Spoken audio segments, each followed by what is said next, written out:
ونصلي ونسلم على رسوله الكريم اما بعد۔ میں ہوں طارق جان حقانی اور آپ دیکھ رہے ہیں اسلام راہ نجات۔ ناظرین کرام، آج ہم اس ویڈیو میں نماز استخارہ کے بارے میں آپ کو آگاہ کریں گے کہ نماز استخارہ کیا ہے اور اس کا مسنون طریقہ کیا ہے۔ ناظرین کرام، استخارہ کا مطلب ہے کسی معاملے میں خیر اور بھلائی طلب کرنا، اپنی روزمرہ کی زندگی میں پیش آنے والے ہر جائز کام میں اللہ تعالیٰ کی طرف رجوع کرنا اور اللہ تعالیٰ سے اس کام میں خیر بھلائی اور رہنمائی طلب کرنا۔ جب کسی کام کی بھلائی یا برائی کے متعلق شک ہو تو یہ نماز پڑھے، انشاءاللہ خیر حاصل ہوگی۔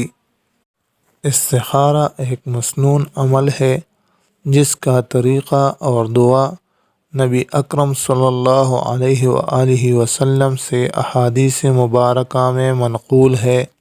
حضور اکرم صلی اللہ علیہ وآلہ وسلم حضرات صحابہ کرام رضوان اللہ علیہم اجمعین کو ہر کام سے پہلے اہمیت کے ساتھ استخارہ کی تعلیم دیا کرتے تھے۔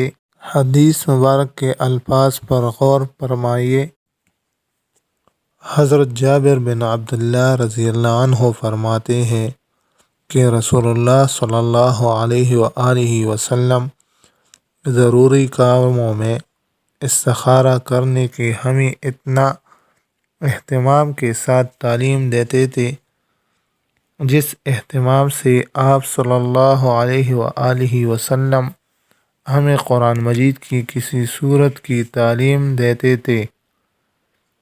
جناب رسول اللہ صلی اللہ علیہ وآلہ وسلم فرماتے ہیں کہ جب تمہیں کوئی مشکل پیش آوے یا کوئی اہم کام تم پر آ پڑے تو پہلے 2 رکعت نماز استخارہ علاوہ فرض کے ادا کر کے یہ دعا پڑھو: اللہم انی استخیرک واستقدرک بقدرتک واسألک من فضلک العظیم فإنک تقدر ولا اقدر وتعلم ولا اعلم وانت علام الغیوب اللہم ان کنت تعلم ان هذا الامر خیر لی فی دینی ومعیشتی وعاقبت امری او فی عاجل امری وآجلہ فیسرہ لی ثم بارک لی فیہ وَإِن كُنْتَ تَعْلَمُ أَنَّ هَذَا الْأَمْرَ شَرٌّ لِّي فِي دِينِي وَمَعِيشَتِي وَعَاقِبَةِ أَمْرِي أَوْ فِي عَاجِلِ أَمْرِي وَآجِلِهِ فَاصْرِفْهُ عَنِّي وَاصْرِفْنِي عَنْهُ وَأَقْدِرْ لِي الْخَيْرَ حَيْثُ كَانَ ثُمَّ أَرْزِنِي بِهِ۔ ناظرین کرام، جب آپ یہ دعا کرتے ہیں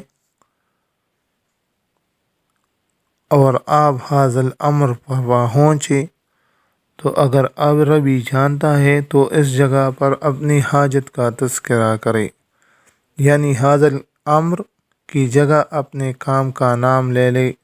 کرام، یہ تو استخارہ کا طریقہ ہوا اور یہ تفصیلاً طریقہ بھی ہے۔ ان کے علاوہ استخارہ کے اور طریقے بھی ہیں، انشاءاللہ ہم آنے والی ویڈیو میں ہم آپ کو آگاہ کریں گے۔ اللہ تعالی ہم سب کو عمل کرنے کی توفیق عطا فرمائے۔ وآخر دعوانا ان الحمد للہ رب العالمین۔